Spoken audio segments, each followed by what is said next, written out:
हुमायूं, हुमायूं का मतलब क्या होता है? किस्मत वाला। लेकिन दुर्भाग्य उसका कभी साथ नहीं दे, मतलब पीछा नहीं छोड़ता है। हुमायूं का जन्म 1530 से लेके टोटल 56, मतलब इसका जो शासन था, जन्म स्थान लिख लीजिए पहले, काबुल। काबुल में इसका जन्म होता है, जन्म स्थान काबुल। मूल नाम क्या था इसका? असली नाम, हुमायूं तो इसकी टाइटल थी, नासिरुद्दीन मोहम्मद। इसका असली नाम था नासिरुद्दीन मोहम्मद, इसका निक नेम था हुमायूं।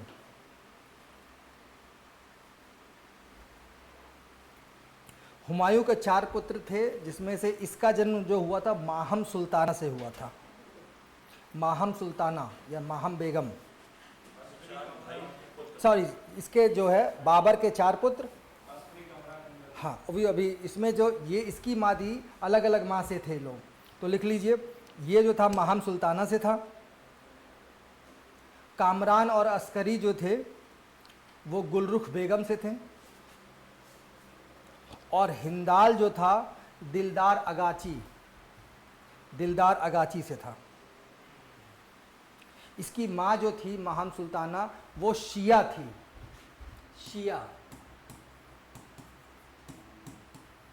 और अकबर जो है आगे जब इतना वो मॉडरेट राजा बनेगा तो बहुत कुछ कारण ये रहेगा कि माँ की तरफ से वो सिया आ रहा है, ठीक है ना। अकबर पे सिया का बड़ा इम्पैक्ट पड़ेगा, क्योंकि जब ये इसका जन्म होता है, कहाँ पे होता है अकबर का?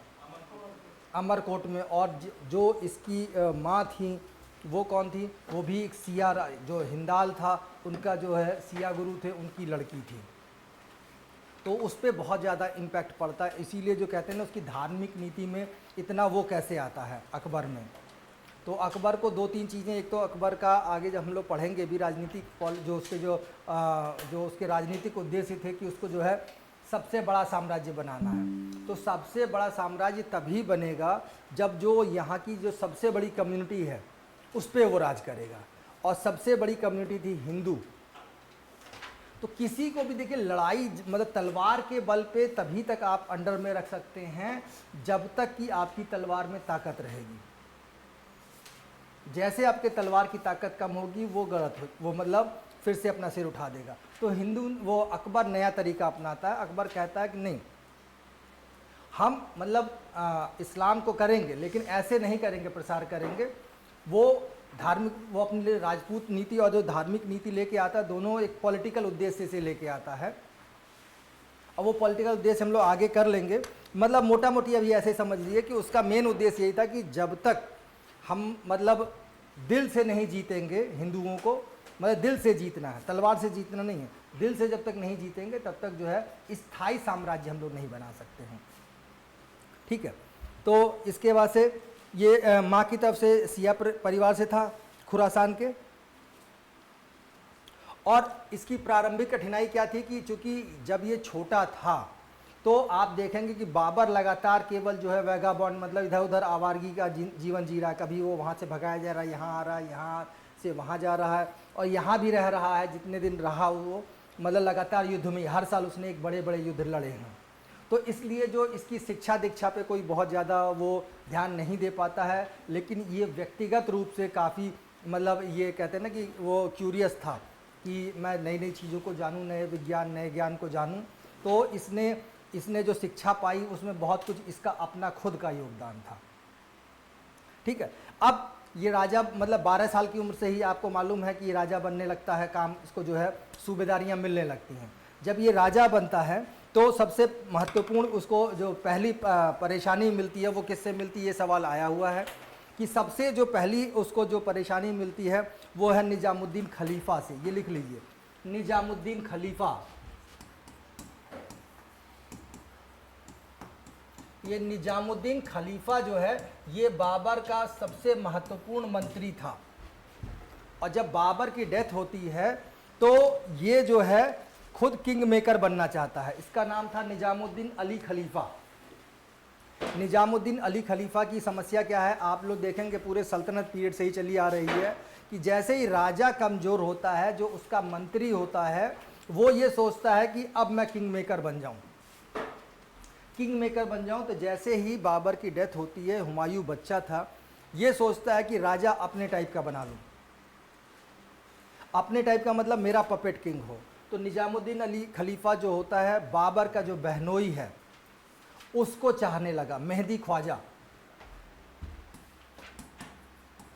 ये आया हुआ सवाल है, मतलब ये बाबर तो ज़रूर चाहता था कि मेरे बाद मेरा लड़का राजा बने, मतलब हुमायूं बने, लेकिन जो इसका मंत्री था, जैसे ही उसकी डेथ होती है तो निजामुद्दीन अली खलीफा जो है चाहता है कि नहीं, ये तो बच्चा है, ये ढंग से चलाएगा नहीं, और अगर मैं मेहदी ख्वाजा को बनाता हूँ तो जो उसके मंत्री की पसंद थी वो मेहदी ख्वाजा थी।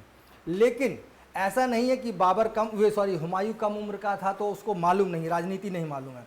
उसने मेहदी ख्वाजा के चारों तरफ जो है प्रेशर क्रिएट कराना स्टार्ट कर दिया उसी उम्र में, और उसको लगा निजामुद्दीन अली खलीफा को कि अब हम कभी भी मार दिए जाएंगे।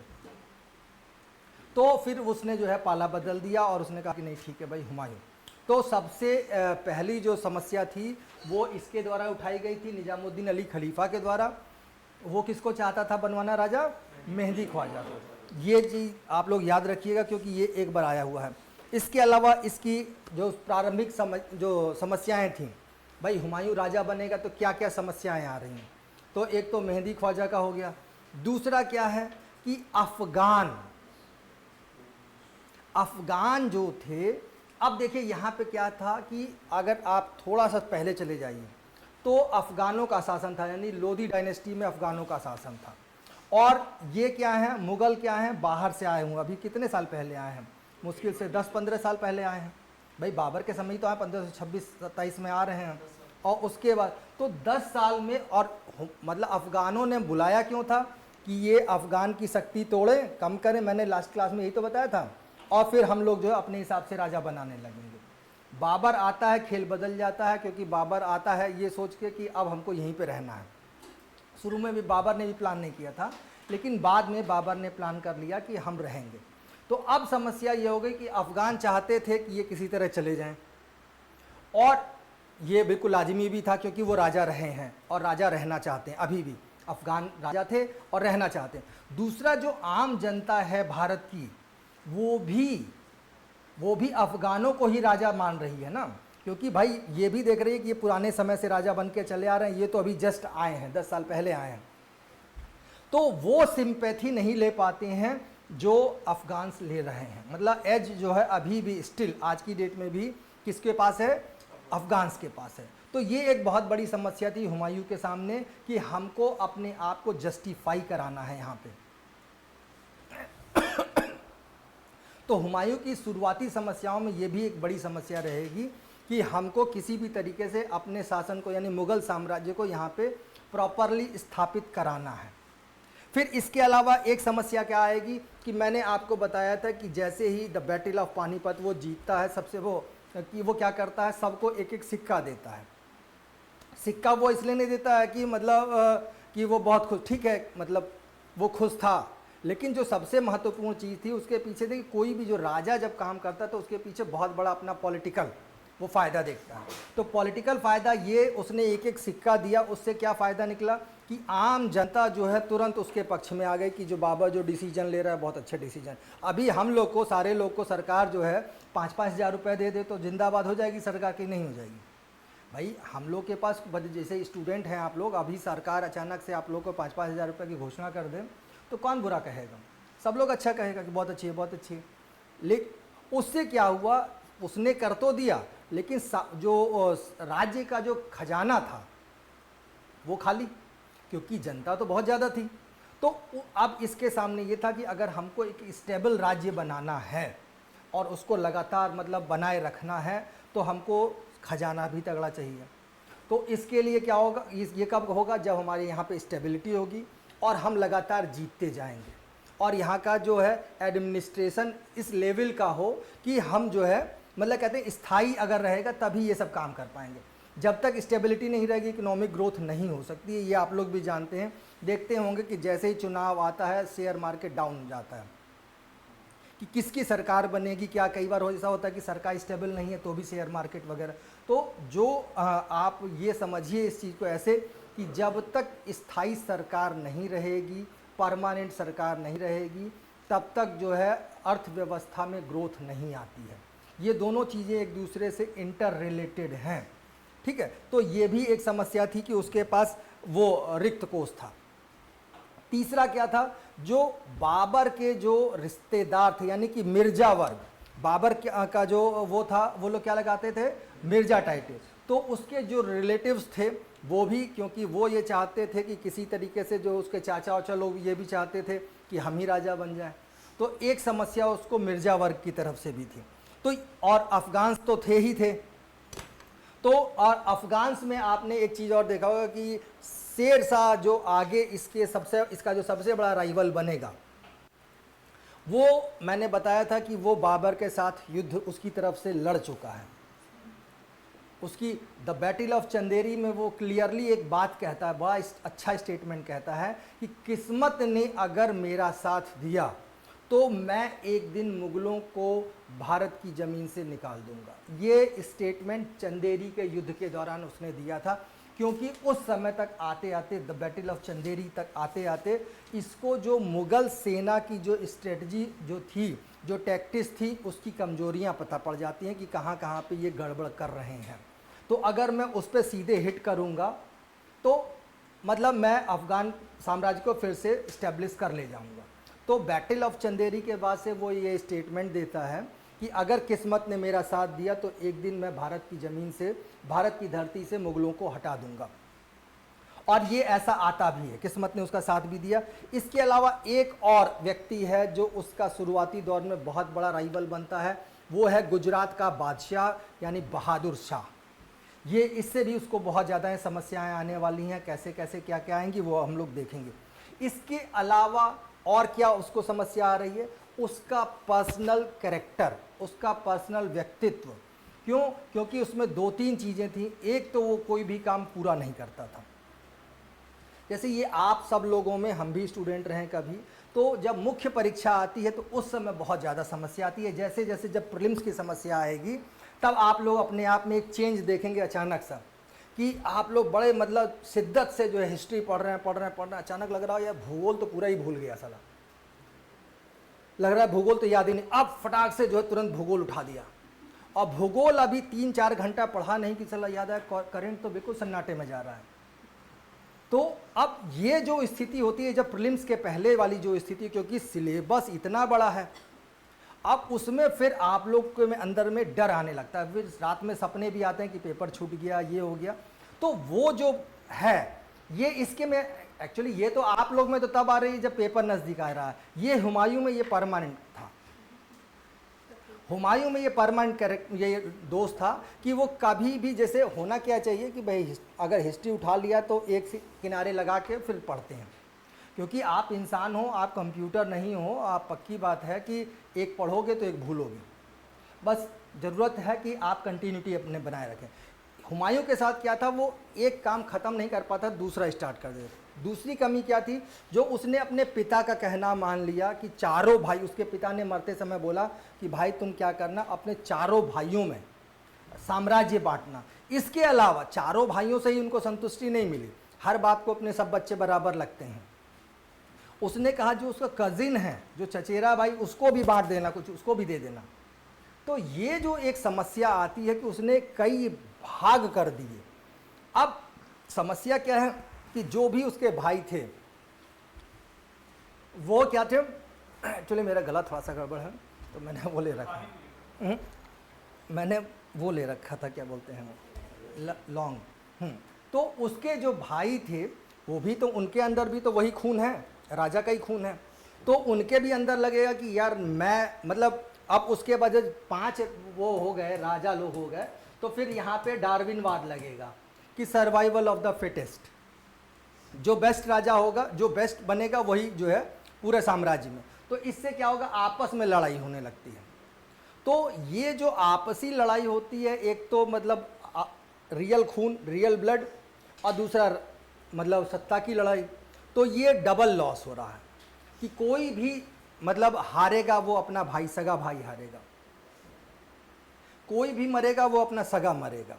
तो इसमें डबल लॉस था उसका कि मतलब जैसे होता है पहले तो कोई जो है बाहरी खून था, यहाँ पे तो जो भी मरेगा वो अपना सगा मरेगा ना। तो एक ये बड़ी प्रॉब्लम वाली बात हो जा रही थी। चचेरे भाई तक को इसने इन्वॉल्व कर लिया था, ये भी गड़बड़ हो गई थी। तो ये सब चीज़ें जो हैं उसकी जो है कहते हैं शुरुआती समस्याएं थी। लेकिन फिर भी वो हुमायूं था, उसने काफ़ी कुछ इन सब चीज़ों में, और इसके अलावा हाँ एक और उसमें कमी थी, वो क्या था कि वो शौकीन बहुत था किसी का, अफ़ीम का। तो अफ़ीम कहते ना कि जब ये तो मतलब सारे टैलेंट को ख़त्म कर देता है कि एक बार ले लिया उसके बाद सीधे आप जन्नत में पहुंच जाते हैं, फिर नीचे की दुनिया में आप रहते ही नहीं। तो वो अफ़ीम का भी बहुत शौकीन था। और थोड़ा बहुत उसके अलावा क्या वो एक चीज़ और करता था जो उसको बहुत गड़बड़ कर देती है, वो है उसका ज्योतिष में विश्वास, कि ये ज्योतिष में बहुत ज़्यादा विश्वास करता था। जब ये राजा बनेगा तो आप देखेंगे कि 7 दिन, सप्ताह के 7 दिन अलग अलग रंग के कपड़े पहनेगा, अलग अलग चीज़ें करेगा। तो वो जो मतलब उसका ज्योतिष जैसा बोलेगा वैसा काम करेगा। तो ये सब चीज़ें जो होती हैं कि आदमी को बहुत सारा काम करने के लिए रोकती हैं। जैसे पता पड़ा आज ही सुबह सुबह आपने पेपर में पढ़ा, ज्योतिष वाला पन्ना पढ़ लिया कि आज जो है चलते समय जो है वाहन चलाते समय ध्यान रखें, तो पूरा दिमाग जो है उस दिन आप समस्या आप रहेंगे कि साला सुबह सुबह पढ़ लिया कि वाहन चलाते समय ध्यान रखें, तो आज लगता है। तो ये सब चीज़ें कहीं ना कहीं आदमी को कमज़ोर कर देती हैं। तो वही चीज़ हो गई, इसकी ये इतनी शुरुआती समस्याएं थी। अब वो क्या क्या करेगा ये भी देख लेते हैं। उसकी भूल जो मतलब सबसे बड़ी भूल क्या हो गई कि उसने अपना साम्राज्य अपने पिता का कहना माना और साम्राज्य चारों भाइयों प्लस कजिन्स में बांट दिया। ये उसकी सबसे बड़ी भूल हो गई। उसने बांटा क्या क्या ये लिख लीजिए, क्योंकि कई बार मिलाने को आया हुआ है। अस्करी को वो संभल देता है, अस्करी को ये कई बार मिलाने के लिए आया है। ये मुगल साम्राज्य इकलौता मुगल सम्राट था जिसने अपने साम्राज्य का विभाजन किया है।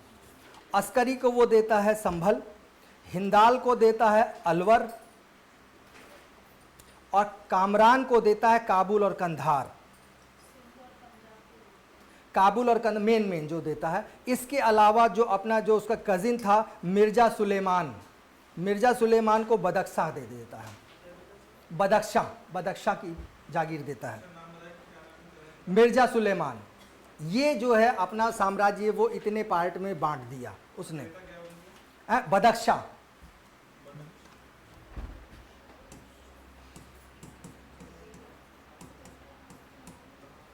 बदख्शां की ये अफगानिस्तान साइड में पड़ेगा। अब ये क्या क्या होता है, इसके मेन युद्ध लिख लीजिए, कौन कौन से इसके युद्ध रहे हैं जो उसने जीते हैं। सबसे पहला आक्रमण जो होगा वो होगा कालिंजर पे, कालिंजर पे। और कालिंजर का राजा जो है इस समय था प्रताप रुद्रदेव। और प्रताप रुद्रदेव पे वो क्यों अटैक करेगा, क्योंकि प्रताप रुद्रदेव जो था वो अफगानों का मित्र था।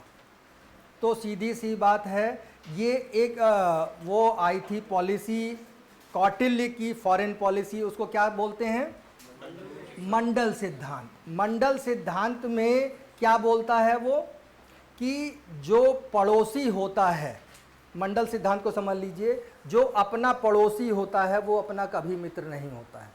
जो आपके घर में जस्ट आपके घर के बगल वाला होगा उससे भले आप बात करते हैं लेकिन कुछ ना कुछ राइवलरी चल रही है कि साले के यहाँ 56 इंच का आ गया टीवी, हमारे यहाँ तो अभी 48 इंच वाला ही है, उसके यहाँ ये वाली कार आ गई है, भले मतलब वो अंदर से ही रहता है। ये फॉरेन पॉलिसी बोलता है, कौटिल्य बोलता है अपने मंडल सिद्धांत में कि जो पड़ोसी होता है वो कभी मित्र नहीं होता। दूसरी चीज़ क्या है कि सपोज कीजिए कि ये मेरी सबसे बड़ी दुश्मन है, तो इनका जो दोस्त होगा वो मेरा क्या होगा, अरे तो दुश्मन का जो मित्र है वो हमेशा दुश्मन होगा।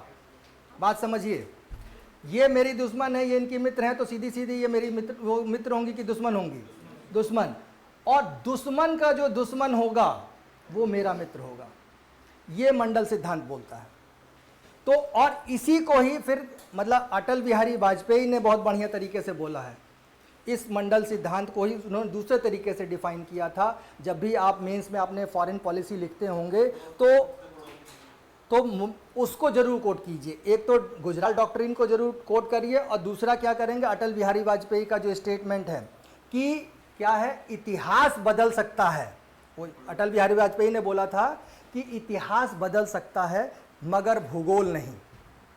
इतिहास बदल सकता है मगर भूगोल नहीं, मित्र बदल सकता है लेकिन पड़ोसी नहीं। इस देखिए कितनी बड़ी बात उसने कह दी है कि इतिहास बदल सकता है। सही बात है कि कल हम गुलाम थे, आज आज़ाद हो गए हैं, लेकिन जो हमारी जो भूगोल है कि हमारा देश यहाँ पे स्थित था, तो कि हिंद महासागर के केंद्र में है, तो तब भी था, प्राचीन में भी था, अब भी है।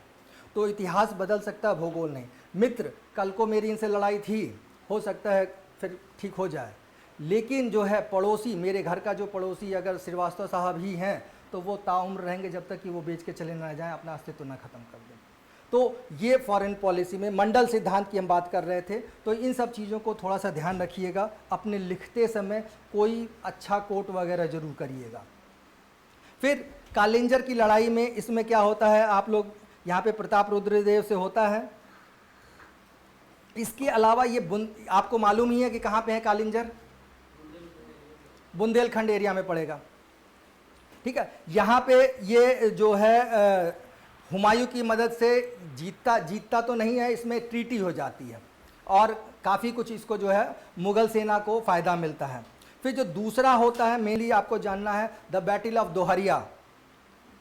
दोहरिया का युद्ध, कौन कौन से इसने युद्ध लड़े थे, बस ये मोटा मोटी जान लीजिए, कभी कभार आ जाता है मिलाने के लिए। ये होता है लड़ाई 1532 में, हुमायूं वर्सेस महमूद लोदी।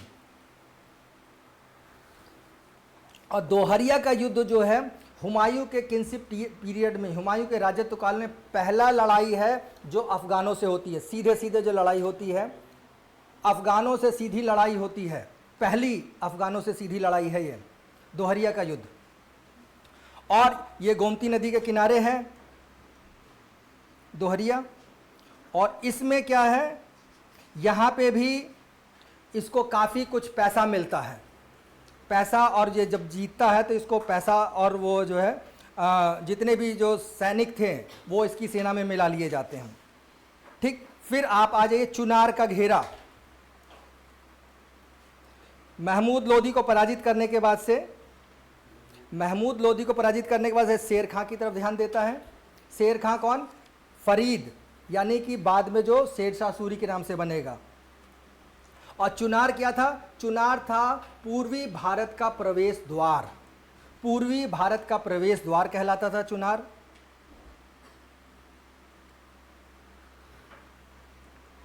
यहां पे क्या हुआ, देखिए यहां पे एक स्ट्रेटेजिक भूल करता है सबसे बड़ी हुमायूं, जो मैंने कहा ना कि कोई भी काम पूरा नहीं करता था, यहां पे उसको चुनार का जब पहला घेरा मिलता है तो यहां पे वो जीत जाता है। हुमायूं यहाँ पे पूरी तरीके से जीतता है, और शेरशाह सूरी जो है उसको जैसे लगा कि मैं युद्ध हार रहा हूँ, हिंदू बेग नाम का उसका एक सेनापति था, उसके थ्रू सीधे सीधे वो क्या कहता है कि उनके पास भिजवा देता है मैसेज कि मैं संधि करने को तैयार हूँ।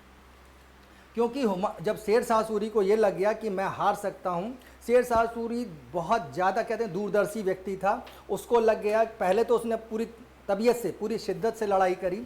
जब लड़ाई उसको लगा कि मैं हार रहा हूँ, हिंदू बेग को बुलाता है, उसका जो मुख्य सेनापति था, और कहता है कि भाई राजा के पास मेरा मैसेज लेके जाओ, और मैं बहुत ज़्यादा रुपए पैसे देने को तैयार हूँ, लेकिन मुझे ख़त्म ना करें। यहाँ पे अगर वो ख़त्म कर देता पूरी तरीके से अगर शेरशाह सूरी को, तो सेकंड अफगान डायनेस्टी नहीं बनती।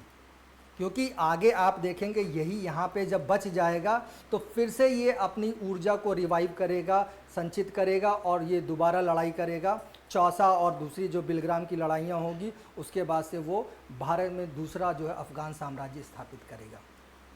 तो ये इसकी सबसे बड़ी स्ट्रेटजिक भूल रही, चुनार के घेरे में उसने उसको क्रश नहीं किया। तीसरा चीज़ क्या है, अब आ जाइए बहादुर शाह से संबंध, यानी कि गुजरात में क्या उसके संबंध रहे। बहादुर शाह से संघर्ष होता है 1535-36 में। और ये क्यों होता है, बहादुर शाह से उसका पंगा क्यों होता है? क्योंकि हुमायूं के जितने भी दुश्मन थे वो उसके दोस्त हुआ करते थे। और बहादुर शाह की जो जो ताकत थी, बहादुर शाह की जो ताकत थी वो था उसका तोपची रूमी खान। ये कई बार इस पे सवाल आया है कि रूमी खान कौन था। रूमी खान स्ट्रेटजी बनाने में एक्सपर्ट था, मिलिट्री एक्सपर्ट, मतलब मिलिट्री स्ट्रेटजी बनाने में काफ़ी एक्सपर्ट था। और दूसरा बहुत बड़ा तोपची भी था, ठीक है, रूमी खान, तोप चलाने वाला। रूमी खान की सहायता से वो बहुत बड़ी सेना बना लेता है और उसका जो वो हमेशा फ़ायदा उठाता है। और यहीं पे इसी युद्ध के दौरान जो है, जब वो गुजरात पे आक्रमण करता है तो यहाँ पे उसको चंपानेर का किला जीतता है। और चंपानेर के किले से हुमायूं को सबसे ज़्यादा रुपए पैसा मिलता है। चंपानेर का किला जीतता है, यहाँ पे उसको बहुत ज़्यादा रुपए पैसा मिलता है, जिसको वो जो है हुमायूं अपने सैनिकों में बांट देता है, ठीक है। फिर अच्छा हाँ, एक चीज़ और भी बता दे रहे हैं कि मैंने बताया था बाबर के साथ में शेर शाह सूरी काम कर चुका है, तो बाबर उससे उसके मिलिट्री क्वालिटीज से बहुत ज़्यादा मतलब इम्प्रेस रहता था। लेकिन कहते हैं ना कि जो बड़ा राजा होता है उसको पहचानने भी आता है आदमी, तो वो उसके मिलिट्री टैलेंट से खुश तो रहता था बहुत, लेकिन वो हमेशा अपने बेटे को समझाता था, हुमायूं को, कि बेटा इस आदमी से बच के रहना, इस आदमी को हमेशा मतलब अपने अंडर में रखना और इतना ज़्यादा इसको पावरफुल मत होने देना कि कल को ये तुम्हारा बाप बन जाए। और हुमायूं इस चीज़ को नहीं समझ पाता है। हुमायूं एक गलती कर दिया और हुमायूं ये गलती शुरू में 2-3 बार करेगा। तो बाबर ने हमेशा अपने लड़के को सचेत किया था शेर शाह सूरी को लेके कि इससे, क्योंकि ये बहुत ज़्यादा, वो सीधे बोलता है कि इस अफ़गान से बच के रहना, ये अफ़गान काफ़ी महत्वाकांक्षी है। ये जो है लाइंस थी किसकी, बाबर की। और वो हमेशा अपने लड़के को वो कहता था कि इस अफ़गान से बच के रहना, ये अफ़गान काफ़ी महत्वाकांक्षी है। ये बाबर बोलता है अपने लड़के को, किसके लिए, शेर शाह सूरी के लिए। फिर आ जाइए, अब शेर खां से संघर्ष होगा दोबारा। इसी समय यहाँ पे भी लड़ाई जो होती है लगभग बराबर की होती है। ये कहानी आप लोग पढ़ लीजिएगा, क्योंकि अब पूरी कहानी समझाने लायक समय नहीं है। फिर आ जाते हैं सीधे चुनार विजय 1337 में चुनार की विजय होती है। सॉरी 1537, 1337 पता नहीं कहाँ से आ गया, 1537 चुनार विजय। हाँ, फिर बंगाल विजय करता है। बंगाल, हाँ, बंगाल के साथ एक चीज़ और भी बता दूं, ये सवाल आया हुआ है अभी कि मैंने आपको शुरू से बता रखा है सल्तनत पीरियड से ही कि लखनौती को मैंने क्या बताया था कि ये विद्रोहों की नगरी। तो ये शेर शाह सूरी पे 2 सवाल हमेशा आए हैं कि 1537 में, जो मैं अभी ये 2 चीज़ें फैक्ट आप लोग लिख लीजिए, और हमेशा सवाल आता है शेर शाह सूरी पे। चुनार का किला शेर शाह सूरी के साथ है। यहाँ पे देखिए जो फैक्ट लाइन आपको जो लिखनी है कि वो कौन सा राज्य था जहाँ पर शेर शाह सूरी एक अलग किस्म की व्यवस्था बनाता है शासन करने के लिए, क्योंकि और पूरे साम्राज्य में वो एक नॉर्मल सिस्टम रखता है, लेकिन एक स्टेट है जहाँ पे वो उस सिस्टम से अलग हटके नया सिस्टम बनाता है। सवाल ये आया हुआ है, और वो क्यों आएगा, ये सीधे कॉमन सेंस का सवाल है कि वो कौन से स्टेट में ऐसा काम करेगा, वो कौन से, जहाँ पे सबसे ज़्यादा पंगा होगा वहीं पे ही तो अलग स्टेट वो सिस्टम बनाएगा। तो सबसे ज़्यादा पंगा, आप लोग कॉमन सेंस देखिएगा, 4 स्टेट दिए रहेंगे, एक ही स्टेट उसमें गड़बड़ होगा, वो है बंगाल। बंगाल पूरे सल्तनत पीरियड से लेके आप देखिएगा लास्ट तक, वहीं से प्लासी का युद्ध हो रहा है, वहीं से आज़ादी हो रही, सब कुछ जितना भी पंगा होता है बंगाल ही है। तो यहाँ भी बंगाल में ही वो नया सिस्टम लगाएगा। बंगाल को वो 17 पार्ट में बांट देता है, बंगाल स्टेट को 17 पार्ट में बांट के वहाँ पे छोटे छोटे जो है सिस्टम बना देता, ताकि मतलब कहीं का भी पंगा दूसरे पार्ट में ना पहुँचने पाए। छोटे छोटे पूरे बंगाल को उसने जो है यूँ समझ लीजिए जैसे ये बंगाल है, तो इसने ऐसे ऐसे करके 17 पार्ट बना दिए, और सब जगह इंडिविजुअल्स मतलब वो कर रख दिया कि यहाँ का जो सेनापति होगा इस पर्टिकुलर का, वो इतने दूर का ही मालिक रहेगा, इसका जो होगा वो इतने दूर का मालिक रहेगा, और ये सीधे सीधे किसको वो करेगा, राजा को, मतलब केंद्र में उनको बताएगा, और किसी से भी अगल बगल में वो संबंध नहीं रखेगा। सबसे मजेदार चीज़ क्या, अगल बगल में संबंध नहीं रखेगा, जो भी करना कराना रहेगा डायरेक्ट हम समझेंगे। तो यहाँ पे क्या होगा, इस छोटे जगह का प्रॉब्लम भी होगी तो तुरंत वो कवर कर ली जाएगी। तो बंगाल हमेशा सवाल आया कि किस राज्य में किया, तो यहाँ पे वो बंगाल में करेगा, नया सिस्टम लगाएगा। लैंड रेवेन्यू में एक और अलग काम करेगा। लैंड रेवेन्यू में सब जगह शेर शाह सूरी को पढ़ाते समय, अभी लिख लीजिए, हो सकता है उस समय याद ना आए, क्योंकि ये सवाल आता रहता है कि प्रशासन में नया लाया है वो बंगाल में, लैंड रेवेन्यू हमेशा वो 1/3 लेता है, लेकिन पूरे उसके साम्राज्य में इकलौता एक ऐसा जगह है जहाँ पे वो 1/4 लेता है, वो है मुल्तान। मुल्तान में वो जो है अलग लेता है, वहाँ पे ओवरऑल वो 1/3 पूरे साम्राज्य में उसका चल रहा है, लेकिन मुल्तान में वो 1/4 लेता है, और इसीलिए इस पे सवाल आया हुआ है कि कहाँ पे उसने 1/4 लिया है।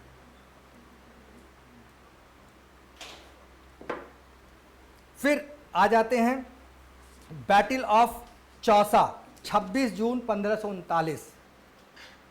26 जून 1539, शेर शाह वर्सेस हुमायूं। यहाँ पे ये चौसा जो है किस नदी के किनारे है, कर्मनासा नदी। अब देखिए यहाँ पे थोड़ी सी चीज़ देखिए, ये यहाँ पे मैंने बताया था ना कि बाबर ने हमेशा उसको बोला था कि ये आदमी बड़ा शातिर है, इससे बच के रहना। यहाँ पे यही चीज़, इस समय तक आते आते शेर शाह सूरी पर्याप्त पावर गेन कर लिया होता है, अब उसके दिमाग में दोबारा आ जाता है कि अब हमको राजा बनना है। वो बाबर को, वो सॉरी हुमायूं को खींच के कहाँ लेके आता है, चौसा। चौसा की जो टेरेन है, यानी कि जो कर्मनासा नदी का जो टेरेन है वो बड़ा मज़ेदार है। उसने अपने आप को, देखिए ये जैसे सपोज करिए कि नदी है ये, तो इसने अपने आप को रखा बाएं तरफ। बायां तरफ क्या था, वो ऊंचा था, जो थोड़ा सा ये ऊंचा था, और ये जो था नीचे था, इसका टेरेन नीचे था। नदी के किनारे दो होते हैं, तो एक साइड में थोड़ा नीचे था, एक साइड में ऊंचा। तो इसने जानबूझ के उस एरिया में अपनी सेना को कराया का मतलब रेस्ट, जहाँ पे ऊंचा था, यानी ये वाला एरिया, और ये वाला एरिया जो है नीचे था। कर्मनासा नदी है। अब लड़ाई स्टार्ट हो जाती है, और लड़ाई में कुछ नहीं करता, केवल यहाँ पे बैठा रहता है बस वो, और इनको भी बैठाए रहता है। कभी कभार थोड़ा बहुत एक दो गोला दाग दिया और वो हो गया। ये कारण क्या है, क्योंकि ये लड़ाई तो स्टार्ट हो जाती है आपका समझ लीजिए अप्रैल के महीने में, लेकिन वो दिमाग लगाता है कि ऐसे तो हम लड़ाई जीत नहीं पाएंगे, ठीक है हमने पावर गेन कर लिए, मुगलों से हम नहीं जीत पाएंगे। तो वो क्या करता है, वो कहता है कि अब हम प्रकृति को अपना हेल्प के लिए करेंगे, अपना फ्रेंड बनाएंगे, और वो इंतजार करता है कि इसका बरसात का। बरसात जैसे आती है, कर्मनासा नदी का जो आप लोगों ने पढ़ा होगा कि ये बड़ा पतले में बहती है, तो जैसे ही बाढ़ आती है वो क्या होगा, इधर की तरफ पानी फैलेगा, जो नीचा वाला एरिया होगा वहीं तो पानी फैलेगा। उससे क्या होगा, जो पानी फैलेगा तो जितने भी उसके घोड़े हैं वो बेकार हो जाएंगे, क्योंकि कीचड़ में वो दौड़ नहीं सकते हैं। तोपें भारी हैं, वो सारी की सारी धंस जाएंगी, वो कोई काम नहीं करेंगी। तो ये चीज़ें जो हैं, मतलब कई बार प्रकृति उसका वो मदद करती है। जैसे नेपोलियन के समय में आपने देखा, जब रसिया पे जो आक्रमण है, वो क्या कहता है, जितने भी मतलब जो रसिया है, रसिया हमेशा युद्ध कैसे करता था, उसका रसिया की युद्ध की जो स्ट्रेटजी रही शुरू में, अगर first world war second world war में, तो क्या रही है उसको, वो उसका जो सबसे बड़ा जो दोस्त था रसिया का, वो क्या कहलाता है, जाड़े का मौसम। रसिया वो हमेशा कहता कि मेरा सबसे बड़ा फ्रेंड कौन, जाड़े का मौसम। क्यों, क्योंकि अगर आप देखिए साइबेरिया वगैरह का इलाका, वहाँ पे वो जो एक स्ट्रेटजी अपनाते हैं उसको बोला जाता है, कौन सी क्या स्ट्रेटजी होती है आर्मी में, रुकिए बताते हैं। सेकेंड स्ट्राइक कैपेबिलिटी एक आती है, एक वर्ड आता है जब आप लोग एटॉमिक उसमें जब जाएंगे तो सेकेंड स्ट्राइक कैपेबिलिटी। जैसे फर्स्ट जब आप, क्यों आज के समय में एक सवाल अक्सर पूछ दिया था, मेंस वाले बच्चे लोग बताएंगे कि क्या एटॉम बॉम्ब्स ने अपना रेलिवेंस खो दिया है। ये जो सवाल आता है, रेलिवेंस खो दिया है? बिल्कुल खो दिया है। आज तक कहाँ पे, ये बताइए, हिरोशिमा के बाद से कहाँ पे पड़ा है?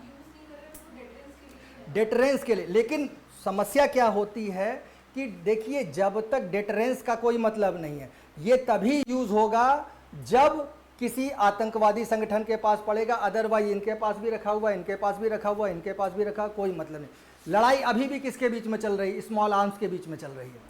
जितने भी युद्ध हो रहे हैं स्मॉल आर्म्स के बीच में चल रहे हैं, तो रेलिवेंस तो खोया ही हुआ है, पहली चीज।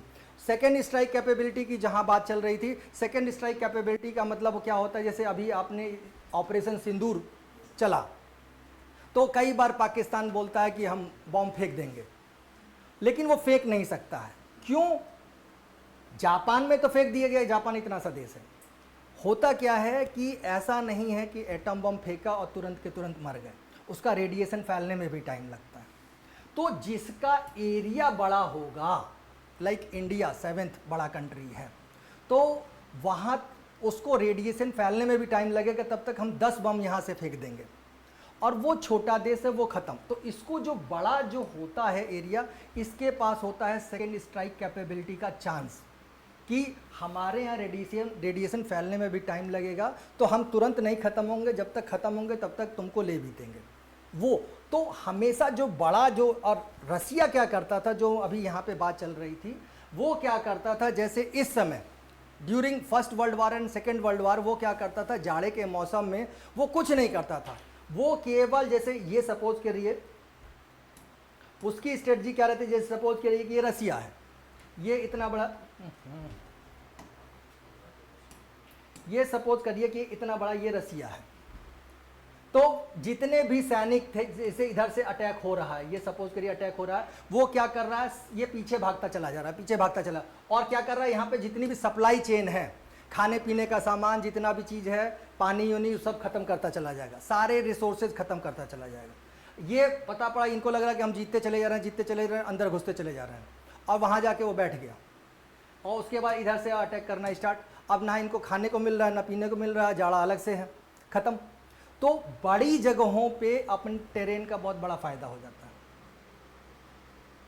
बड़ी जगहों पे जो बड़े कंट्रीज़ हैं वो ये फ़ायदा उठाते हैं, वहाँ पे ये सेकेंड स्ट्राइक कैपेबिलिटी काम करती है, वहाँ पे ये जो चीज़ें होती हैं काम करती हैं।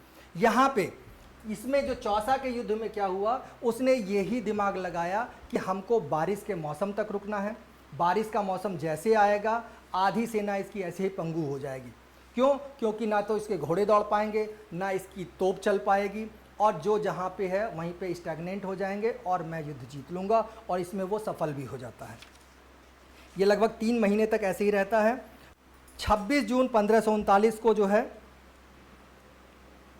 यहाँ पे फिर जब उसको लगता है, यहाँ पे एक कहानी और आती है इसी चौसा के युद्ध में कि उसके मतलब ये युद्ध चल रहा था, उसी दौरान क्या होता है, एक तीर जो होता है उसके हाथ में लग जाता है, वो घायल हो जाता है, तो वो भागता है और कर्मनाशा नदी में अपने घोड़े के साथ में कूद जाता है, और वहाँ पे एक उसको जो है भिस्ती था जिसका नाम था निजाम, वो उसको बचाता है।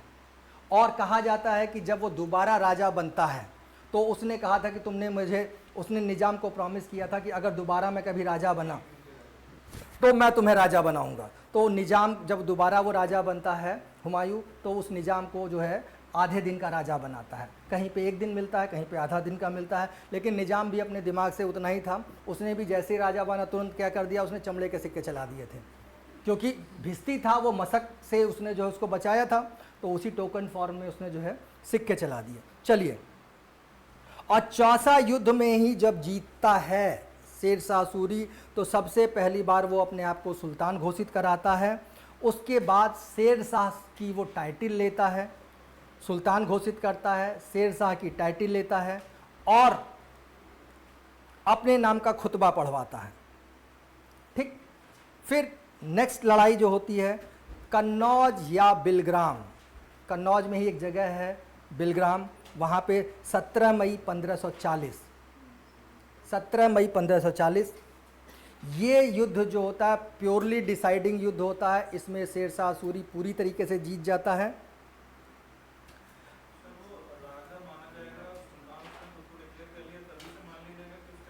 नहीं देखिए, ये यहाँ पे देखिए अनैनिमस राजा जब कहा जाए कि मतलब पूरी तरीके से उसने वहाँ पे घोषित कर दिया शेरशाह, मतलब शेरशाह की टाइटल ले लिया, लेकिन फाइनल जीत जो होती है जिसे कहते हैं जीत पे मोहर लगना, वो बिलग्राम युद्ध के बाद से होता है। ये नहीं नहीं मतलब हाँ, बिलग्राम के बाद से पूरी तरह से पूर्ण रूप से जो है शासन वो बनेगा। ठीक, उसके बाद से आ जाइए, यहाँ से हुमायूं जो है ईरान चला जाता है। नहीं नहीं, चौसा को जीतने के बाद से लेता है, चौसा को जीतने के बाद से शेरशाह की टाइटल लेता है। और दूसरा चीज लिख लीजिए, अब हुमायूं का निर्वासन हो गया है 1540 से 1555 तक।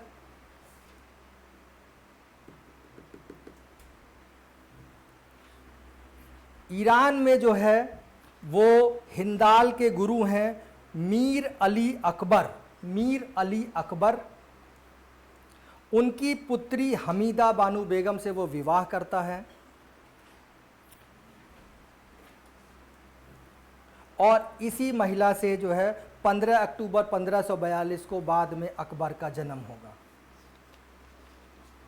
ठीक है, अब आपको इसमें और जानने लायक क्या है हुमायूं की वापसी कराने से पहले? सर एक चीज़ ये जानना चाहते हैं। हाँ हाँ ये जितना भी बैटल हुआ है हाँ हाँ हाँ, 1 जून में 55 के पहले, तो किसमें विजय प्राप्त करता है, तो किसमें आ जाता है?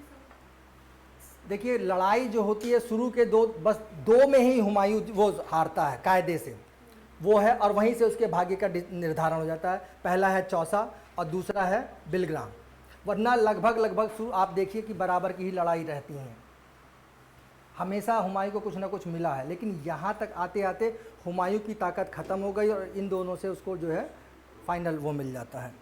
अब जो आपको लिखने लायक और चीज़ें हैं वाले से क्या? नहीं होगी, उसने अस्तित्व खो दिया, क्योंकि अगर सिर्फ खो दिया होता तो देखिए अस्तित्व, देखिए रेलिवेंस खोना और अस्तित्व खोना दोनों चीज़ें अलग हैं। देखिए मैं ये नहीं कह रहा हूँ, ये यूज़ तभी होगा कोई भी जिम्मेदार राष्ट्र, आप समझिए बात कहाँ होती है जिम्मेदार राष्ट्र की, और कोई भी जिम्मेदार राष्ट्र इसका यूज़ आज तक अगर इतना ही अगर होता तो अब तक कहीं ना कहीं तो यूज हो जाना चाहिए था ना। इतनी ज़्यादा दिक्कतें चल रही हैं पूरी दुनिया में, तो अब बल्कि देखिए तो अब क्या हो गया, अब लड़ाई के तरीके अलग हो गए हैं। अगर आप डिफेंस में जाना है तो अब पहले लड़ाई होती थी किससे, बंदूक से। अब सबसे बड़ी जो लड़ाई क्या है, एक नया वर्ड आ गया, इकोनॉमिक टेररिज्म। इकोनॉमिक टेररिज्म क्या है, जैसे अमेरिका है, कुछ नहीं करना, इतना ज़्यादा आर्थिक सेंक्शन, इकोनॉमिक सेंक्शंस लगा दो कि ऐसे ही आदमी ख़त्म हो जाएगा। अब ज़रूरी नहीं है कि आपको हम डंडे से ही मारें, हम आपको पूरी तरह से अगर पैरालाइज कर दें हर तरीके से फाइनेंशियली और जितने भी चीज़ें हैं, तब भी तो आप ख़त्म हो गए। तो रेलिवेंस की बात हो रही है कि जो न्यूक्लियर वेपन्स हैं वो अपना रेलिवेंस, अगर वो न्यूक्लियर बॉम्ब ही अगर मेन अगर होता तो फिर ये जो छोटे जो आर्म्स डील हो रही हैं, इतनी बड़ी बड़ी कंपनीज़ बन रही हैं पूरे देश की, अगर आप देखिए कि पूरी फॉरेन पॉलिसीज़ बदल जा रही हैं, तो उसके पीछे कहीं ना कहीं ये छोटे तो ही हैं जितनी भी बड़ी कंपनियां हैं। मतलब आप देखिए कि सिपरी की जो रिपोर्ट आ रही है, तो सिपरी की रिपोर्ट में देखिए अरबों अरब रिपोर्ट का वो हो रहा है। जो डेवलपिंग कंट्रीज़ हैं किस पे, कोई भी अगर ऐसा ही होता तो सब लोग किस पे खर्चा करते, न्यूक्लियर बॉम्ब बनाने पे खर्चा करते, सब लोग न्यूक्लियर बॉम्ब बनाने पे ही तो खर्चा करते। अभी क्या हो रहा है, तो फिर ये छोटे क्यों खरीद रहे हैं कि चलो भाई हम वो खरीद लें, मिराज खरीद लें, तो हम जो है सुखोई खरीद लें, बस सबको एक एक बम खरीद लेना चाहिए, काम खत्म। सर ईरान भी तो बना रहा था न्यूक्लियर बम। देखिए बनाने उसके, देखिए न्यूक्लियर बम को केवल आप ये मत से में एटॉमिक पावर, देखिए विज्ञान जो कहते हैं ना कि वो एक आता है कि वो विज्ञान अभिशाप है कि वरदान है, तो न्यूक्लियर को आप ऐसे मतलब वो न्यूक्लियर पावर को आप पॉजिटिव तरीके से भी तो यूज़ कर सकते हैं। अब ये हाँ नहीं, वो चीज़ें आपकी बात सही है कि न्यूक्लियर, देखिए जितने भी इस्लामिक कंट्रीज़ हैं उनको आप बहुत कहते हैं ना कि उनको आप कहते हैं एक जिम्मेदार राष्ट्र के रूप में मत देखिए। वो कभी भी कहीं भी कुछ भी पटाखा दाग सकते हैं। मतलब एक होता है ना जिम्मेदार राष्ट्र की तरह से कोई भी बिहेवियर नहीं है। जो मतलब इन सब चीज़ों में होता है राष्ट्र की जिम्मेदारी क्या है। तो एक जिम्मेदार राष्ट्र के तौर पे तो ईरान कभी भी नहीं रहा है। अगर आप देखें तो इधर के तो उसके कम से कम जितने भी चीज़ें हैं तो वो बहुत अच्छा तो नहीं माना जा सकता है। तो मेरा बस यही कहने का मतलब था कि इन समूह का उतना रेलिवेंस नहीं रह जाता है। अगर ये रेलिवेंस रखती तो शायद ये दौर नहीं होता। डर बस एक ही चीज़ रहता है कि कभी भी किसी भी आतंकवादी गुट के पास ना जाए, क्योंकि वो लोग में क्या होता है जिहादी वो रहती है कि हमको कोई दिक्कत नहीं, हम तो मरेंगे ही लेकिन सब खत्म कर देंगे, वो वाली चीज़ है। आते हैं फिर भारत पर पुनर्विजय। अब वो भारत वापस आएगा।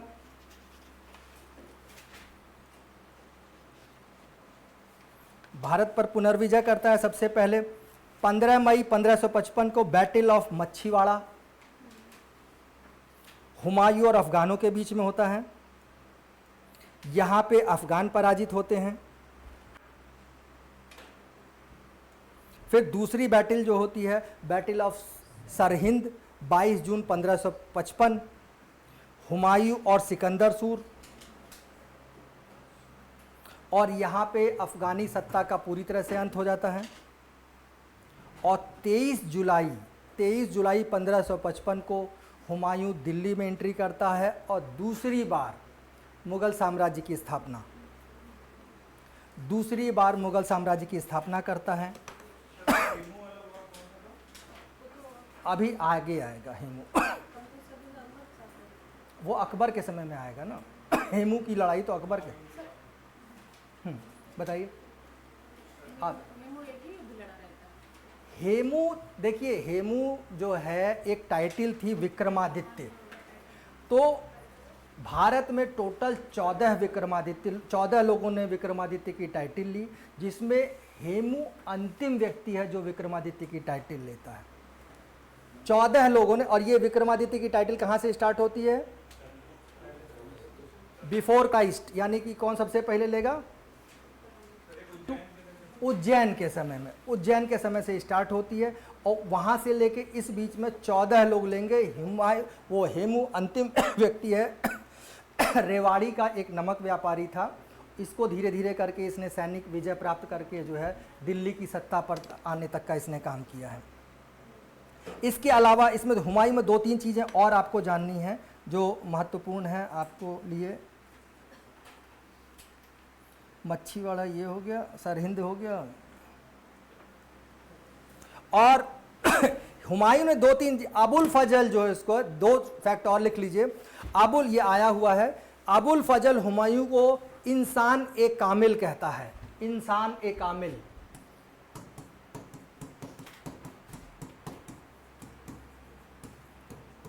इंसान ए कामिल का मतलब होता है मैन ऑफ लेटर्स, यानी कि ज्ञानी ध्यानी आदमी।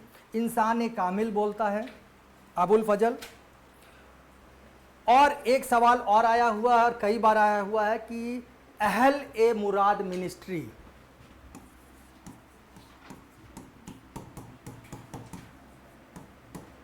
अहल, ये कई बार आया हुआ है। ये जीएस का सवाल रहा है, जीएस में कई बार पूछा गया है। अहल ए मुराद अहल ए मुराद नामक वर्ग का गठन किसने किया था? ये अहल ए मुराद को यूं समझ लीजिए कि ये नचैये गवैये का एक ग्रुप हुआ करता था और ये क्या होता था, पॉलिटिकल डिसीजन भी लेता था। तो हुमायूं का जो डाउनफॉल होता है वो उसमें इसका भी बड़ा रोल है, क्योंकि जब आदमी, नाचने गाने वाला आदमी जब राजनीति चलाएगा तो कहीं ना कहीं कुछ ना कुछ तो अपना छाप छोड़ेगा, और वही होता है। तो अहल ए मुराद मिनिस्ट्री जो थी, ये जो ग्रुप था, इसका राजनीति में अंतिम दौर में बहुत ज़्यादा, हुमायूं के समय में बहुत ज़्यादा इंटरफेरेंस होता है, और ये उसके कहते हैं ना डाउनफॉल में एक बहुत बड़ा महत्वपूर्ण कारण ये भी बनता है। तो ये शुरू से ही इसके चीज़ें, देखिए ये सब क्या था, उसके जो व्यक्तिगत कमियां, मैंने बताया ना कि चरित्र में भी कुछ कमियां रही हैं। इसके अलावा तीसरा एक चीज और करता है, ये मीना बाजार का भी कॉन्सेप्ट लेके आता है। मीना बाजार क्या होता था, जो रॉयल फैमिलीज हैं उनकी महिलाएं सामान बनाती थी, उन्हीं की महिलाएं जो बेचती थीं, और मीना बाजार में एक्सेप्ट रॉयल फैमिली कोई भी जेंट्स अलाउड नहीं था। सारे रॉयल फैमिली के जेंट्स जाएंगे और हिजड़े जा सकते हैं, और महिलाएं। इसके अलावा कोई भी बाहरी व्यक्ति नहीं जाता था।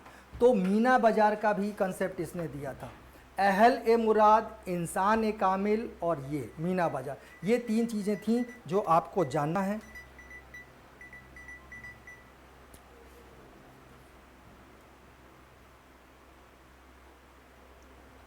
ठीक है, अब यहाँ पे फिर तो मृत्यु के बारे में तो आप लोग जान ही रहे हैं। अच्छा हाँ, एक चीज़ और लिख लिए कि हुमायूं के ऊपर सबसे अच्छा लेनपुन ने लिखा है, और लेनपुन ही लास्ट में वो स्टेटमेंट भी देता है। हुमायूं के बारे में सबसे अच्छा जो है लेनपुन नामक इतिहासकार है, वही लास्ट में स्टेटमेंट भी देता है कि हुमायूं ज़िंदगी भर लड़खड़ाता रहा और उसका अंत भी जो है वो लड़खड़ाते हुए हुआ। वो सर ये लोग शासन कहाँ से कर रहे हैं? हैं दिल्ली से ही करेंगे ना, तो दिल्ली से कर रहे हैं, आगरा से? आगरा और दिल्ली, ये दोनों जी, मतलब दिल्ली आगरा इन लोग का मेन। देखिए आगरा राजधानी बनती है केवल सिकंदर लोदी के समय में, उसके अलावा जितना भी काम है, आगरा महत्वपूर्ण नगर रहा है, सेकंड राजधानी के रूप में वो लोग यूज़ करते थे, लेकिन काम ये लोग दिल्ली से ही करते थे। ठीक है, आ जाइए फिर सूरवंश, थोड़ा सा लिख लेते हैं इसके मायने।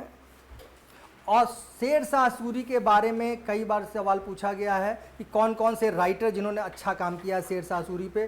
तो सबसे पहला नाम है अब्बास खान शेरवानी, जिन्होंने लिखा है शेर शाह सूरी के बारे में। हैं? हाँ नहीं, कौन कौन राइटर हैं जिन्होंने तारीख शेर शाह इन्होंने किताब लिखी है। और दूसरा है के.आर. कानून गो, ये दो लोग हैं जिन्होंने सबसे अच्छा इस पे काम किया है। अब्बास खान शेरवानी और कानून गो, ये दो इतिहासकार हैं जिन्होंने बहुत अच्छा काम किया है इनके ऊपर। एक्चुअली अगर कहा जाए कि मतलब ये शेर शाह सूरी जो है इतिहास के मेन पृष्ठ पे लाने का काम, क्योंकि ये बीच में कुछ ही दिन के लिए तो आता है ना, तो हेली की तरह है। हेली धूमकेतु का नाम सुना होगा कि 76 साल में एक बार आता है, तो ये गायब था। तो ये दोनों लोग का जो रिसर्च वर्क है, इन्होंने इतना काम किया कि इसको आप देखेंगे कि इसको आगे आप जाके देखेंगे कि ये अकबर का पूर्वगामी राजा बनता है, क्योंकि जितनी भी चीज़ें हैं इसने बनाई हैं अकबर उसी को ही और अच्छे तरीके से एग्जीक्यूट करेगा। लेकिन शेर शाह सूरी के बारे में एक चीज़ और भी आप लोग याद रखिएगा कि शेर शाह सूरी कोई भी सिस्टम निर्माता नहीं था। सवाल ये हमेशा आता है, सिस्टम निर्माता नहीं था, वो सिस्टम सुधारक था। सिस्टम निर्माता नहीं था, सिस्टम सुधारक था। मतलब जितने भी वो रिफॉर्म्स लाता है वो उसका अपना दिमाग नहीं है वो पहले की चीज़ों को जो है अच्छे तरीके से एग्जीक्यूट कराता है। तो सिस्टम निर्माता नहीं था, सिस्टम सुधारक था। ठीक है, अब इसका बचपन का नाम फरीद, पिता का नाम हसन खां। इसकी टाइटल क्या क्या थी? शेर खां थी, हजरत ए आला हजरत ए आला इसकी दूसरी टाइटल, और तीसरी टाइटल सुल्तान उल अदल।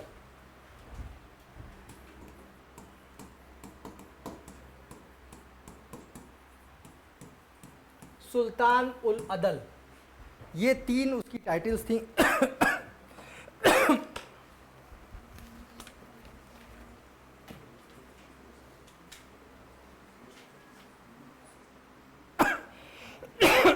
इनके पिता जो थे हसन खान, जौनपुर में एक छोटे से जागीरदार थे। जौनपुर में जागीरदार थे। जब ये थोड़ा सा बड़ा होता है तो इसका पिता जो है इनको दक्षिण बिहार का सूबेदार था। कौन? बहार खान लोहानी। बहार खान लोहानी के दरबार में इनको भेज देता है। बहार खान लोहानी इसके टैलेंट को देखता है और इसकी अपनी सेना में रख लेता है। एक बार शिकार करने जाता है बहार खान लोहानी के साथ में, शेर जो है बहार खान लोहानी के ऊपर अटैक कर देता है। ये एक तलवार के एक ही वार से शेर की गर्दन अलग कर देता है। बहार खान जो है इससे बहुत इम्प्रेस हो जाता है, तो फरीद से उसका नाम चेंज होकर क्या हो गया, शेर खान। शेर खान इसकी टाइटल बन जाती है। लेकिन शेर कहते हैं ना कि ये उनसे भी ज़्यादा खलीफा थे। बहार खान को ये अपना आइडियल मानते थे। जैसे ही बहार खान की डेथ होती है युद्ध में, सबसे पहले बहार खान की बीवी से शादी कर लेते हैं, दूदू मलिका। और मैरिज डिप्लोमेसी, सीधे ऐसे आदमी एक विडो से शादी करता है और अपनी पावर को जो है बढ़ाता है, क्योंकि इसके दिमाग में from the very first day ये था, क्योंकि मैंने बताया कि इसका बचपन काफ़ी गरीबी में बीता है, तो इसके एम्बिशंस थे बहुत बड़े। प्यार मोहब्बत जैसी कोई चीज़ नहीं, जहाँ से हमको फ़ायदा मिले वहाँ आगे बढ़ो, तो ये चीज़ लेके करता है। बहार खान लोहानी की विधवा दूदू बेगम से शादी कर लेता है और दक्षिण बिहार का शासक बन जाता है। इसके बाद से अब यहाँ पे वो क्या काम करता है, जैसे दक्षिण बिहार का शासक बनता है, अपने योग्य अपनी आर्मी को वो मैनेज करना स्टार्ट कर देता है। और कहीं ना कहीं उसके दिमाग में ये चल रहा होता है कि हमको जो है जैसे मौका आएगा हमको क्या करना है, मुगलों को हटाना है। और इसके लिए वो क्या कहते हैं, ट्रायल एंड एरर वाला काम करता है। देखते होंगे कि आपने अभी मैंने हुमायूं को पढ़ाया तो उसमें कई जगह पे वो हारता भी है, लेकिन जहाँ पे हारता है वो कैसे उसने जो है पलटा मारा ये भी देख लिया आपने। कहाँ पे उसको कंप्रोमाइज़ करना था, कहाँ पे ट्रीटी करनी थी, वो ट्रीटी करके अपने आप को बचाता है, फिर से रिवाइव करता है अपने आप को, और लास्ट में जो है दिल्ली की सल्तनत पकड़ता है। यहाँ पे बंगाल के अब वो क्या क्या काम करेगा ये देख लीजिए। बहार खान ये हो गया, चंदेरी के युद्ध में मैंने बता ही दिया था। इसके अलावा हुमायूं से संघर्ष, शेरशाह अब हाँ बस वही लिखा, आपको जो मेन जो बैटल्स लिखने हैं वही मैं देख रहा हूँ कि कौन कौन सा आपका लिखा दूँ। नहीं देखिए, आपको 2 बैटल की कहानी बतानी रहेगी, वही बताएंगे, बाकी चीज़ें आपको जानने की ज़रूरत नहीं क्योंकि बहुत ज़्यादा डेप्थ में हो जाएगा। तो सबसे पहले आप ये लिख लीजिए कहाँ पे कि 1529 में लिख लीजिए, 1529 में बंगाल का शासक नुसरत खान को ये पराजित करता है।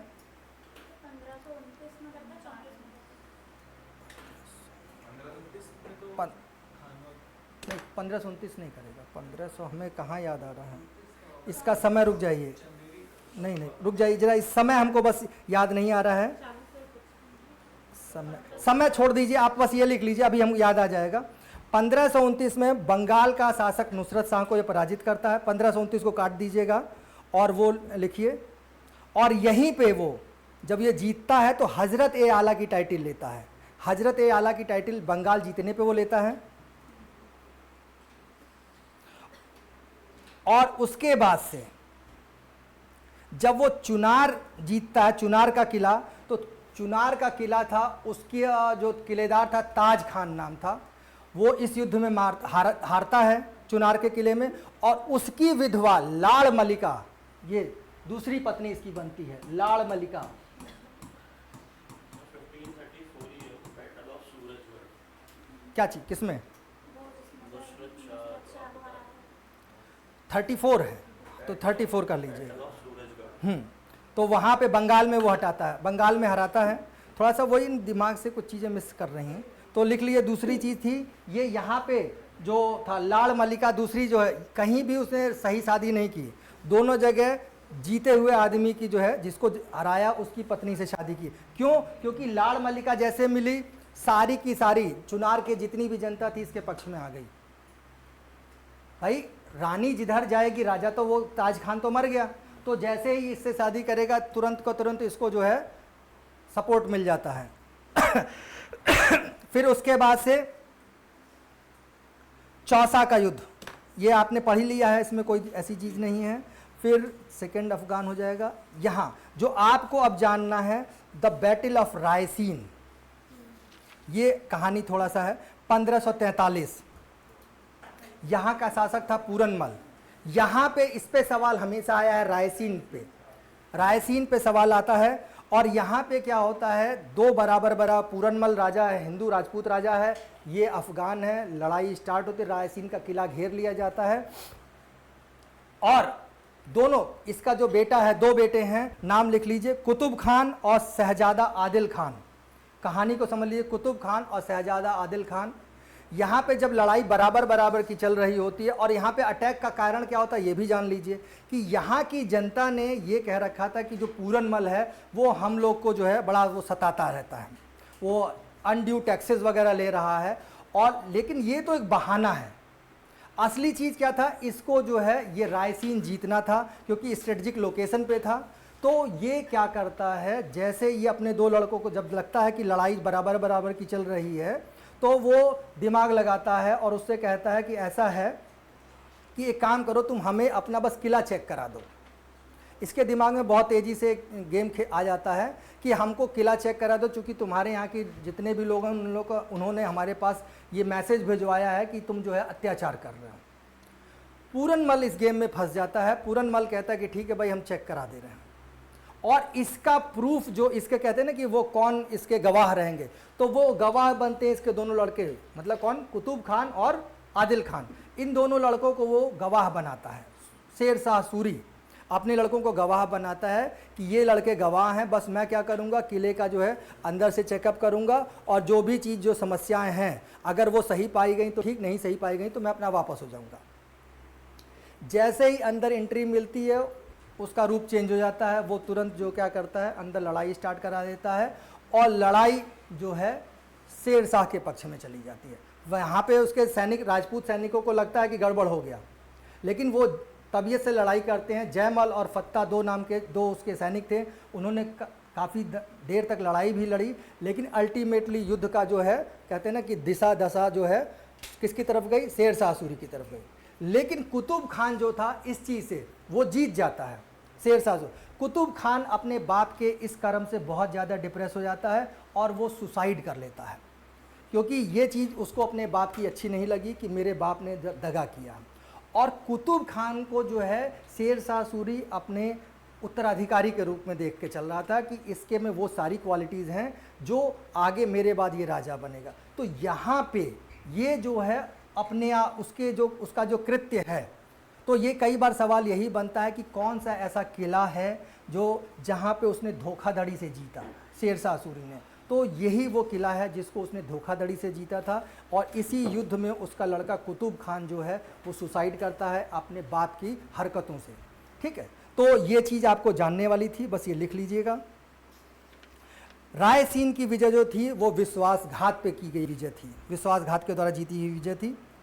और जो दूसरा आपको जानना है, द बैटल ऑफ मारवाड़, ये महत्वपूर्ण युद्ध वो भी है।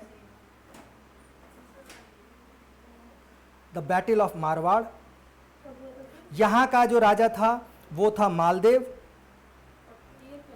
इसका ईयर मुझे याद नहीं आ रहा है, ये देख लीजिएगा आप लोग, इसका ईयर मुझे याद नहीं आ रहा है क्योंकि ईयर में थोड़ा सा मैं कंफ्यूज हो रहा हूँ। इसमें जो द बैटल ऑफ मारवाड़ है, यहाँ पे एक स्टेटमेंट आता है हमेशा, और वो स्टेटमेंट कई बार पूछा गया क्योंकि यही जब वो युद्ध जीतता है, मारवाड़ यानी कि राजस्थान का जो एरिया है वो आज के समय का श्री अन्न समझ रहे हैं, जो तो बाजरा वगैरह कहाँ पे, जितना भी जो बड़ा जो मिलेट्स हैं वो राजस्थान फेमस है। तो वहाँ पे एक बड़ा फेमस स्टेटमेंट देता है जब वो किसी तरीके से युद्ध जीतता है कि मैंने मुट्ठी भर बाजरे के लिए हिंदुस्तान का साम्राज्य लगभग खो दिया था। क्योंकि इस युद्ध में वो जीतता तो है लेकिन वो दोबारा ऐसी जीत कहते हैं एंजॉय करने लायक नहीं बचता अगर वो ऐसा कोई एक और युद्ध हो जाता। इस लेवल पे नेक टू नेक ये युद्ध हुआ था कि उसने एक बड़ा फेमस स्टेटमेंट दिया था कि मतलब मैंने मुट्ठी भर बाजरे के लिए, मतलब भाई जीता वो राजस्थान, ऐसे कोई बहुत फर्टाइल एरिया तो है नहीं, तो मैंने मुट्ठी भर बाजरे के लिए हिंदुस्तान का साम्राज्य लगभग खो दिया था। ये स्टेटमेंट जो था कई बार आया हुआ है, और ये किस विजय के लिए उसने दिया था, मारवाड़ विजय। तो ये आप लोग याद रखिएगा। बाकी चीज़ें, लास्ट उसका एक्सपीडिशन जो था वो 22 मई 1545 को कालिंजर अभियान के समय में वो एक उक्का, ये कई बार पूछा गया है क्या चला रहा था, उक्का नाम का एक जो है टाइप ऑफ गन होती है जिसमें बड़े वाले गोले फेंकते हैं, तो वो मतलब वो फेंक रहा था तो वो गोला रिवर्स हो जाता है और वो फटता है और उसी से घायल हो जाता है, मर जाता है। ठीक है, फिर इसका प्रशासन में आपको क्या क्या देखना है ये देख लीजिए। केंद्रीय प्रशासन तो ऐसा वही था जो मालवा मालवा का तो लिखाई दिया था वो कई, लेकिन आपको जो जानने थे, देखिए बैटल तो उसने कई किए हैं, वो आप लोग किताब से पढ़ लीजिएगा। जो मेन चीज़ थी जो मुझको लगता है कि आपके लायक हैं वो मैंने लिखा दी हैं। इसके अलावा केंद्रीय प्रशासन में लगभग चीज़ें वही हैं जो मुग़ल साम्राज्य में थी। जैसे दीवान वजारत क्या हो गया, वजीर मतलब फाइनेंस मिनिस्ट्री हो गई, और गृह आरिज क्या हो गया, आर्मी। रिसालत क्या हो गया, रिसालत। और रियासत क्या होगा, अलाउद्दीन खिलजी के साथ। ये रिसालत और रियासत का अंतर आप लोग भैया देखे रहिएगा, क्योंकि ये आता हुआ सवाल अक्सर आप लोग गलत करके आते हैं। रिसालत और रियासत ये दो वर्ड हैं और दोनों का डिफरेंस आप देखे रहिए। रिसालत मतलब फॉरेन और रियासत मतलब एक्सपेंडिचर डिपार्टमेंट, मार्केट पॉलिसी से रिलेटेड था, ठीक है। फिर उसके बाद दीवान इंसा एक डिपार्टमेंट था, शाही पत्र व्यवहार वगैरह के संबंध में। इसके अलावा कजा, दीवान कजा जो था वो मतलब जुडिशियरी डिपार्टमेंट हो गया। तो प्रांतीय प्रशासन ये सब आपको जानने वाली चीज़ें नहीं है। गाँव खूत और मुकद्दम होते थे, पुलिस, गुप्तचर, ये सब कोई मतलब नहीं है। आ जाइए उसकी लैंड रेवेन्यू सिस्टम पे, सीधे लैंड रेवेन्यू सिस्टम में 2-3 चीज़ें जाननी है कि ये मेज़रमेंट के द्वारा इसने काम किया। सबसे पहले ज़मीन का मेज़रमेंट कराया। मेज़रमेंट की वो क्या रखी, यूनिट क्या रखी थी, गज ए सिकंदरी। गज ए सिकंदरी 32 या 39 अंगुल, 39 अंगुल, या ये सवाल कई बार आया हुआ था, 32 या 39 अंगुल के बराबर होता था। देखिए 32 इंच या 39 अंगुल, 32 इंच या 39 अंगुल। इसके अलावा जो है वो पट्टा और कबूलियत का कंसेप्ट लेके आता है। पट्टा और कबूलियत आप लोग समझ रहे हैं कि पट्टा वो देता था, उसमें जो भी टर्म्स कंडीशन होती थी, और किसान उससे कबूलियत यानी कबूलता था कि हम ये करेंगे, ठीक है। तो ये पट्टा और कबूलियत हो गया। इसके अलावा ज़मीन को 3 पार्ट में करता है, उत्तम, मध्यम और खराब। तो और क्या है, 1/3 उसने किया, ये भी आपको मालूम है। कहाँ पे 1/4 किया वो अभी मैंने लिखा दिया। 1/4 वाला जरूर याद रखिएगा क्योंकि वो सवाल आता है। तो ये सब हो गया। इसके अलावा अब आपको जानना है उसकी आय का साधन लैंड रेवेन्यू ही रहेगा, कोई बहुत बड़ी इंडस्ट्रीज़ वगैरह थी नहीं। फिर आ जाते हैं सीधे उसके मुद्रा, मतलब मुद्रा प्रणाली पे। तो मुद्रा प्रणाली में चांदी का जो है रुपया और दाम, तांबे का दाम चलाता है, जिसका अनुपात अक्सर पूछा गया है। कितने का अनुपात था चांदी के रुपये और दाम में? नहीं, अनुपात दोनों में कितने का अनुपात था? वो तो ग्रेम हो गया, ग्रेन में 180 और 3, हाँ यस, 1:64 ये उसका अनुपात था। 1:64 ये याद रखिएगा आप लोग। ये चांदी के रुपए और दाम में अनुपात था जो आपको जानने वाला है। इसके अलावा हाँ नहीं, 1 रुपया बराबर ये 64 दाम, ठीक है। इसके अलावा ये 180 ग्रेन का था और वो जो था 380 ग्रेन का था। इसके अलावा उसने और छोटे छोटे सिक्के चलाए थे जिसको नाम था अधोला। अधोला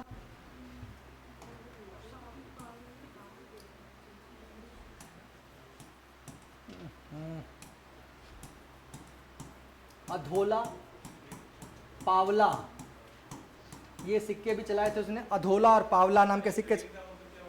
ग्रेन वेट की एक वो होती है, यूनिट होती है। अब वो उसमें जैसे ग्राम होता है, किलोग्राम होता है, वैसे ग्रेन भी उसमें सिक्कों को ना तौलने के लिए ये यूनिट यूज़ करते हैं, ठीक है। इसके समय में और जो सबसे आम प्रचलित सिक्का था वो था वो दाम, तांबे का दाम जो था सबसे ज़्यादा प्रचलित था। इसके शासनकाल में टोटल 23 टकसालें थी, 23 टकसाल थी जहाँ पे सिक्का ढाला जाता था। इसके अलावा जनहित कार्य में क्या करता है, वो रोड बनवाता है। जनहित कार्य में सबसे मेन काम थी उसकी कौन सी, जीटी रोड। जीटी रोड जिसको इसने क्या नाम दिया था, सड़क ए आजम। जीटी रोड नाम किसने दिया था, वो कौन सा गवर्नर जनरल था जिसने? ग्रांड ट्रंक रोड नाम किसने? लॉर्ड ऑकलैंड देता है नाम, लिख लीजिए, लॉर्ड ऑकलैंड देता है जीटी रोड नाम। सर एक तो बंगाल से लाहौर तक बनवाया। चार थी। पहली बंगाल से सोनारगांव, दूसरी आगरा से बुरहानपुर, लिखना हो तो लिख लीजिए। पहली जो थी जिसको सड़क ए आजम कहा गया है वो थी बंगाल से सोनारगांव, बंगाल में सोनारगांव से होते हुए आगरा, दिल्ली, लाहौर, पंजाब में अटक तक जाती थी। आगरा, दिल्ली, लाहौर होते हुए अटक तक जाती थी। और दूसरी है आगरा से बुरहानपुर, तीसरी है आगरा टू चित्तौड़, और चौथी है लाहौर टू मुल्तान। लिख लीजिए, पहली जो सड़क ए आजम है यानी कि जीटी रोड है वो बंगाल में सोनारगांव से स्टार्ट होती थी और उसका रूट चार्ट है आगरा, दिल्ली, लाहौर से होते हुए अटक, ठीक। और दूसरी है आगरा से बुरहानपुर, तीसरी है आगरा से चित्तौड़, और चौथी है लाहौर टू मुल्तान। इसके अलावा सराय बनवाता है, सराय मतलब रेस्ट हाउस, वो हर 4 किलोमीटर पर सराय बनवाता है। सराय से दोनों काम होते थे। इसके समय की डाक व्यवस्था बहुत ज़बरदस्त मानी गई है, डाक व्यवस्था ज़बरदस्त मानी गई है। तो जो सराय का यूज़ था, सराय का यूज वो 2 तरीके से करता है। क्या, एक तो जो है जितना भी जो डाक लेके जाते थे सरकारी, वो सब जो उसमें रेस्ट हाउस की तरह से यूज होता था, और दूसरा जो है आम जो यात्री थे उनके लिए भी हो गया, ठीक। तो ये काम करता था। फिर उसका शिक्षा और साहित्य में क्या काम हुआ, इसी के समय में पद्मावत लिखी गई है। पद्मावत यानी एक दिन हमने पूरी कहानी बताई थी पद्मावत, मलिक मोहम्मद जायसी। उसके अलावा कई बार इनकी कई किताबें, चूँकि ये भक्ति आप लोग के पार्ट में है तो इसकी और कुछ किताबें हैं जो लिखी हैं मलिक मोहम्मद जायसी ने, वो भी लिख लीजिए। पद्मावत के अलावा क्या क्या उन्होंने लिखा है। दूसरी किताब जो है वो अखरावट है, पद्मावत के अलावा अखरावट है और आखिरी कलाम, ठीक है। इसके अलावा उसने जो है पाटलिपुत्र को पटना नाम इसी ने दिया है। पाटलिपुत्र को पटना, जो आज के समय में आप लोग जान रहे हैं, पहले वो पाटलिपुत्र के नाम से जाना जाता था, पटना नाम इसी ने दिया था। और कन्नौज में उसने शेर सूर नगर बसाया। शेर सूर नगर बसाता है वो कन्नौज में। कन्नौज को एक और नाम से जाना जाता है, मैंने उस दिन बताया था, महोदय नगर के नाम से जानते हैं आप लोग, शेर सूर नगर के नाम से। और इसी के समय में महदवी आंदोलन होता है। महदवी आंदोलन इसी के समय में होता है। इसका उत्तराधिकारी जो है शेरशाह सूरी के बाद से इस्लाम खान होता है। जो इस्लाम खान, इसका मूल नाम था जलाल खान। इस हैं? इस्लाम खान कौन रहता है? इसका बेटा था। वो चाहता तो था कुतुब खान को, लेकिन कुतुब खान मर गया। तो फिर इसके समय में जब ये इसका अंतिम समय आता है तो 2 लड़के थे, आदिल खान और जलाल खान, वो 2 लोग बचे थे। तो कहानी थोड़ा सा समझना हो तो समझ लीजिए कि भाई वो आदिल खान और जलाल खान 2 लोग बचते हैं। ये जो है आदिल खान को जो है इसने नियुक्त कर दिया। आदिल खान जो है अय्याश टाइप का आदमी था, जलाल खान जो था वो सही आदमी था। तो बाद में मतलब इस शेरशाह ने किसको किया, आदिल खान को। लेकिन आदिल खान अय्याश था, ये अच्छा था, आम जनता जो है इसका पक्ष लेती है। और जलाल खान जो है इस्लाम शाह के नाम से राजा बनेगा। और फिर वो थोड़ा बहुत मतलब ठीक ठाक काम किया, लेकिन ऐसा कोई काम नहीं किया जिसको आप लोग जीएस में पढ़ें, ठीक है। और उसके बाद से ये शेरशाह सूरी वंश का अंत हो जाता है। और अब हम लोग नेक्स्ट क्लास में पढ़ेंगे अकबर और जहांगीर नेक्स्ट में हो जाएगा। उसके बाद से शाहजहां एंड औरंगजेब। पोस्ट मुगल आप लोग शायद कर चुके हैं, गौरव सर बता रहे थे कि पोस्ट मुगल आप लोगों ने कर रखा है। तो फिर हाँ बताइए। साउथ के जितने भी स्टेट हैं तो उसको जब एंशिएंट कराएंगे तो उसकी सीक्वेंस बड़ा नहीं। देखिए साउथ वाले थोड़ा याद प्रोविंशियल स्टेट, हाँ ठीक है, हम कर देंगे। हमको पहले देखिए जो मेन चीज़ें हैं पहले वो हो जाएं, फिर समय बचता है। से ही ज़्यादा क्वेश्चन लग रहे हैं। देखिए, अब हमने आपको एक दिन बताया था कि अब मेन हिस्ट्री से सवाल नहीं आते हैं, अब आपको रीजनल हिस्ट्री ही पढ़नी है। तो रीजनल हिस्ट्री को आप लोग थोड़ा सा देखते रहिए और बाकी हम भी देखेंगे जितना भी होगा। लिविंग स्टोरी आप बता देंगे ना तो हम ठीक है, हम बता देंगे, कहानी हम आपको पूरी बता देंगे। अभी कोई समस्या हो तो बता दीजिए, इतने में ठीक है। चलिए,